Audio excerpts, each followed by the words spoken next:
جنگ خندق میں حضرت حذیفہ کی جاسوسی کا واقعہ بیان کیا جاتا ہے کہ حضرت حذیفہ بن یمان رضی اللہ تعالیٰ عنہ سے ایک شخص نے جو کوفے کے رہنے والا تھا کہا کہ اے ابو عبداللہ تم بڑے خوش نصیب ہو کہ تم نے رسول اللہ صلی اللہ علیہ وآلہ وسلم کو دیکھا اور ان کی مجلس میں بیٹھا کرتے تھے تو تم کیا کیا کرتے تھے؟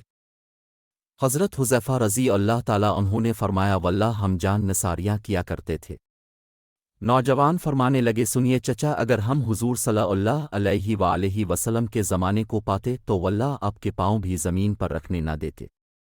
آپ رضی اللہ تعالیٰ عنہ نے فرمایا بھتیجے لو ایک واقعہ سنو۔ جنگ خندق کے موقع پر رسول اللہ صلی اللہ علیہ وآلہ وسلم بڑی رات تک نماز پڑھتے رہے۔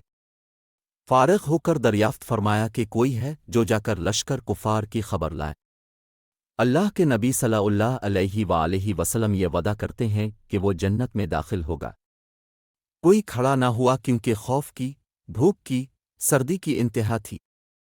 پھر اب صلی اللہ علیہ وآلہ وسلم دیر تک نماز پڑھتے رہے۔ پھر فرمایا ہے کوئی جو جا کر یہ خبر لا دے کہ مخالفین نے کیا کیا۔ اللہ کے رسول صلی اللہ علیہ وآلہ وسلم اسے مطمئن کرتے ہیں کہ وہ ضرور واپس آئے گا اور میری دعا ہے کہ اللہ تعالیٰ اسے جنت میں میرا رفیق کرے گا۔ اس بار بھی کوئی کھڑا نہ ہوا، اور کھڑا ہوتا بھی کیسے؟ بھوک کے مارے پیٹ کمر سے لگے ہوئے تھے، سردی کے مارے دانت بج رہے تھے، خوف کے مارے پتے پانی ہو رہے تھے۔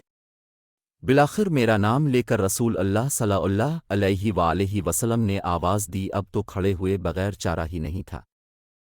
فرمانے لگے حذیفہ تو جا اور دیکھ کہ وہ اس وقت تک کیا کر رہے ہیں، دیکھ جب تک میرے پاس واپس نہ پہنچ جائے کوئی نیا کام نہ کرنا۔ میں نے بہت خوب کہہ کر اپنی رالی اور جرت کر کے مشرق میں گھس گیا۔ وہاں جا کر عجیب حال دیکھا کہ دکھائی نہ دینے والے اللہ کے لشکر اپنا کام پھرتی سے کر رہے ہیں۔ چولہوں پر سے دیگیں ہوا نے الٹ دی ہیں، خیموں کی چوبیں اکھڑ گئی ہیں، آگ جلا نہیں سکتے اور کوئی چیز اپنے ٹھکانے نہیں رہی۔ اسی وقت ابو سفیان کھڑا ہوا اور با آواز بلند آواز میں کہنے لگا کہ اے قریشیوں اپنے اپنے ساتھی سے ہوشیار ہو جاؤ، اپنے ساتھی کو دیکھ پال لو، ایسا نہ کہ کوئی غیر کھڑا ہو۔ میں نے یہ سنتے ہی میرے پاس جو ایک قریشی جوان تھا اس کا ہاتھ پکڑ لیا اور اس سے پوچھا تو کون ہے؟ اس نے کہا میں فلاں بن فلاں ہوں۔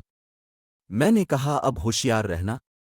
پھر ابو سفیان نے کہا قریشیوں ہم اس وقت کسی ٹھہرنے کی جگہ پر نہیں ہیں، ہمارے مویشی، ہمارے اونٹ ہلاک ہو رہے ہیں۔ بنو قریظہ نے ہم سے وعدہ خلافی کی، اس نے ہمیں بڑی تکلیف پہنچائی، پھر اس ہوا نے ہمیں پریشان کر رکھا ہے، ہم پکا کر کھا نہیں سکتے، آگ تک جلا نہیں سکتے، خیمے اپنی جگہ ٹھہر نہیں رہے۔ میں تو تنگ آ گیا ہوں اور میں نے تو ارادہ کر لیا ہے کہ واپس ہو جاؤں، پس میں تم سب کو حکم دیتا ہوں کہ واپس چلو۔ اتنا کہتے ہی اپنے اونٹ پر جو بندھا ہوا بیٹھا تھا چڑھ گیا اور اسے پاؤں مارا کہ وہ 3 پاؤں سے ہی کھڑا ہو گیا، پھر اس کا پاؤں کھولا۔ اس وقت ایسا موقع تھا کہ میں ایک تیر میں ہی ابو سفیان کا کام تمام کر دیتا، لیکن رسول اللہ صلی اللہ علیہ وآلہ وسلم نے مجھ سے فرما دیا تھا کہ کوئی نیا کام نہ کرنا، اس لیے میں نے اپنے دل کو روک لیا۔ اب میں واپس لوٹا اور اپنے لشکر میں آ گیا۔ جب میں اپنے لشکر میں پہنچتا ہوں تو میں نے دیکھا کہ رسول اللہ صلی اللہ علیہ وآلہ وسلم ایک چادر کو لپیٹے ہوئے جو آپ کی کسی بیوی صاحبہ کی تھی نماز میں مشغول ہے۔ آپ نے مجھے دیکھ کر اپنے پیروں کے درمیان بٹھا لیا اور چادر مجھے بھی اڑا دی، پھر رکوع و سجود کیا اور میں وہی چادر اوڑے بیٹھا رہا۔ جب اب فارغ ہوئے تو میں نے سارا واقعہ بیان کیا۔ قریشیوں کے واپس لوٹ جانے کی خبر جب قبیلہ غفان کو پہنچی تو انہوں نے بھی سامان باندھا اور واپس لوٹ گئے۔ روایت میں ہے کہ حضرت حذیفہ رضی اللہ تعالیٰ عنہ فرماتے ہیں جب میں چلا تو باوجود کڑاکے کی سردی کے قسم اللہ کی مجھے یہ محسوس ہوتا تھا کہ گویا میں کسی گرم حمام میں ہوں۔ اس میں یہ بھی ہے کہ جب میں لشکر کفار میں پہنچا اسی وقت ابو سفیان آگ سلگائے ہوئے تانپ رہا تھا۔ میں نے اسے دیکھ کر پہچان کر اپنا کمان چڑھا لیا اور وہ بالکل میرے سامنے ہی تھا۔